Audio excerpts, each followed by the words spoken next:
Anak-anak semua, eh, memang perkembangan media digital saat ini merupakan salah satu peluang besar kita sebagai teknologi pendidikan, di mana kita sebagai seorang produsen sebuah media dan konsultan dalam kategori media gitu ya, kita sangat terbantu sekali dengan digital media ini, karena kita bisa membuat konten-konten pembelajaran yang basisnya digital yang dapat mudah kita share, kita bagi bersama ke orang luar sana, sehingga mereka tertarik untuk menggunakan dan merupakan income bagi kita.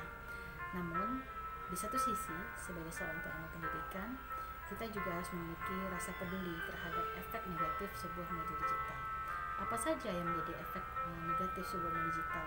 Sebagaimana sudah dibahas pada pertemuan sebelumnya yang mengkaji tentang apakah teknologi itu memiliki efek buruk atau tidak. Kita juga bisa mengkategorikan apakah media digital itu memiliki dampak negatif atau tidak. Anak-anak semua, sebagai seorang teknologi pendidikan, kita harus memahami bahwasanya tingkat kepedulian kita pada kesuksesan orang yang belajar juga harus diseimbangkan dengan dampak-dampak yang harus kita pertimbangkan. Teknologi digital tentu saja memiliki dampak positif maupun negatif. Dampak positif dari sebuah media digital adalah keluasan konten kita bisa lebih banyak, karena kita bisa mendapatkan berbagai sumber dan referensi untuk memperkuat atau mempertajam pembahasan kita atau konten kita. Lalu jangkauan yang cepat, dimana ketika kita sudah membuat suatu konten, kita bisa share bersama yang langsung cepat untuk diakses oleh orang luar tanpa dibatasi oleh waktu. Hari ini ibu membuat video, ibu share, lalu bisa saja di belahan dunia lain dengan waktu yang berbeda tapi dengan media yang sama mereka dapat mengakses dan mereka dapat memberikan respon. Lalu bagaimana dengan dampak negatifnya? Tentu sebelum dampak negatif, kita bahas lagi yang satu lagi yang perlu kita pertimbangkan sebagai teknologi pendidikan. Media digital itu memiliki efek positifnya adalah murah. Pembuatan yang murah karena didukung oleh berbagai aplikasi tentu membuat produk media digital itu menjadi lebih menarik dan lebih interaktif. Dalam konteks ini seperti multimedia interaktif, itu sangat dibutuhkan oleh masyarakat saat ini, di mana masyarakat sangat mudah mencerna apapun itu kalau dia sudah basisnya multimedia. Lalu apa dampak negatifnya? Sebagaimana penelitian-penelitian terdahulu menyatakan bahwasanya teknologi, terutama dalam hal ini konteksnya adalah internet, itu memiliki dampak negatif bagi beberapa level usia. Kita kaji dalam 2 level saja. Misal untuk anak usia dini dan anak usia sekolah dasar, penggunaan media digital itu sangat mengganggu, sangat cukup berbahaya bagi mereka apabila mereka menggunakan itu atau anak-anak itu terpapar media digital yang cukup lama. Durasinya itu tidak boleh lebih dari 1 jam, kalau bisa 30 menit cukup dalam sehari. Karena apa? Dalam penggunaan media digital itu yang pertama mempengaruhi aspek psikologisnya. Banyak anak-anak yang terpapar media digital itu memiliki konsentrasi, imajinasi ya, yang sangat minim, konsentrasi terutama, karena mereka tidak fokus untuk menyelesaikan satu masalah.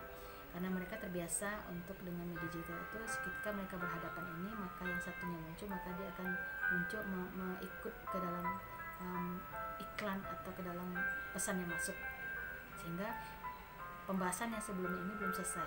Contohnya sederhana begini ya, ketika kita membuka suatu aplikasi media, aplikasi baca, misalnya membaca melalui e-books ya, yang dimana e-book itu kita buka melalui Android atau laptop yang terhubung dengan internet.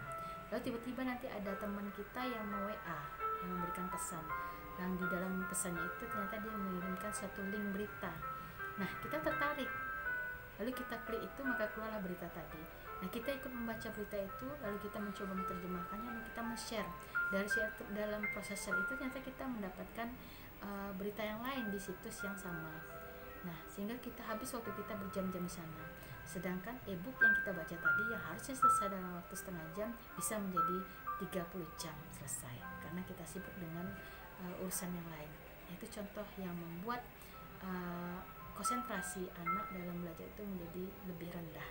Itu yang harus dipahami oleh orang tua ketika menggunakan media digital. Yang berikutnya adalah paparan paparan dari radiasi itu sangat mengganggu mata, saraf bagi si anak. Nah, lalu bagaimana dengan kita?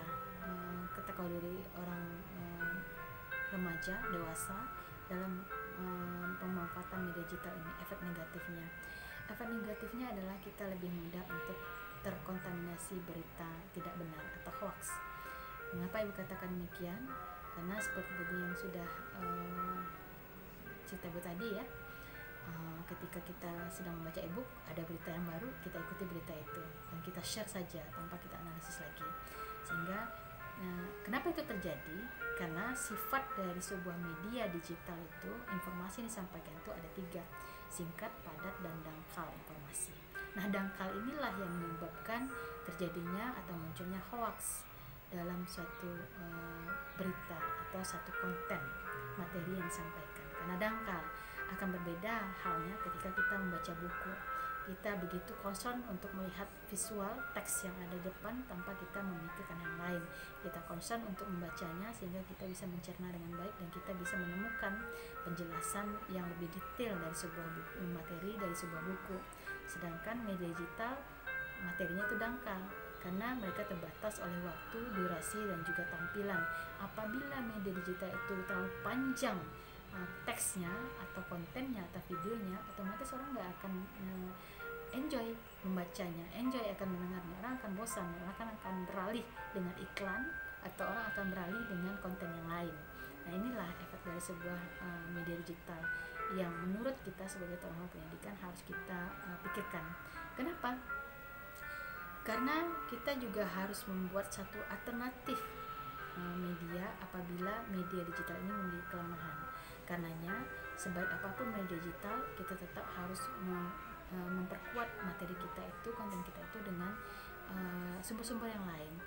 Mungkin basisnya tetap digital. Artinya apa? Ketika kita men-share sebuah media video, kita juga akan mengirimkan link di sana tentang sebuah e-book yang like untuk dibaca oleh pengguna dari media kita itu sendiri. Oke, Ananda semua, inilah kajian kita tentang media digital saat ini. Mudah-mudahan Anda semua bisa memahami ini semua. Silahkan bagi ada yang mau bertanya, nanti ajukan aja pertanyaan melalui komen, silahkan, insya Allah akan segera dijawab. Terima kasih untuk pembahasannya hari ini, semoga bermanfaat. Assalamualaikum warahmatullahi wabarakatuh.